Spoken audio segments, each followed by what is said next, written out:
Here's what the paradise looks like in just a day. For today's video, I'll be showing you what it looks like if you book a day tour here in Bohol. So here's the itinerary. Early in the morning, sinundo na nga kami ni Kuya Carl. He is our driver and also tour guide, and our first stop is the man-made forest. Recommended nga na maagang pumunta dito para konti pa lang yung mga tao and konti pa yung mga dumadaan. Napaka-calming ng place na to and napakaganda ng ambience. Our next stop is the world-famous Chocolate Hills. May entrance fee na 100 pesos per person. Dito you'll get to see the stunning beauty of the Chocolate Hills. Mag-ready lang kayo sa pag-akyat kasi medyo nakakapagod siya, pero once na nasa taas ka na, it's all worth it. From textbook to reality talaga ang atake and napakaganda dito. Yung dating sa libro mo lang siya nakikita, pero ngayon makikita mo na siya in reality. Dito pa nga lang sobrang worth it na kasi napaka-magical ng view. After that, dumiretso na nga kami dito sa Bohol Enchanted and merong entrance fee na 150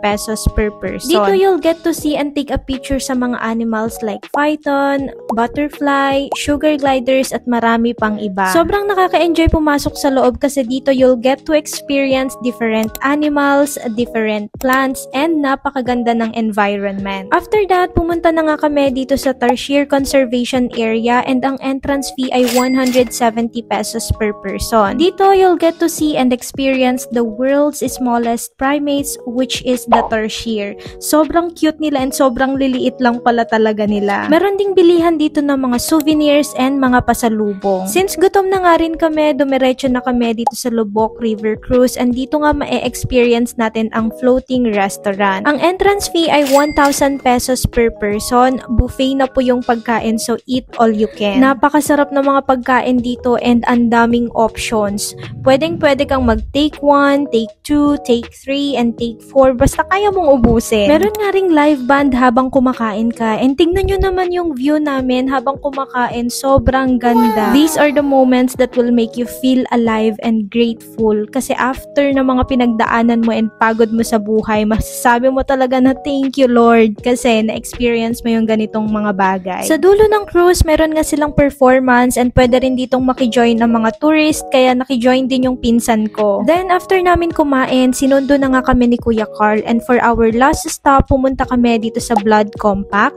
This is one of the historical heritage here in Bohol. The rate starts at 2,500 pesos. Good for 3 to 4 packs na yon. So if you're also interested for a private day tour here in Bohol, just send us a message. That's all. Thank you guys for watching. Bye!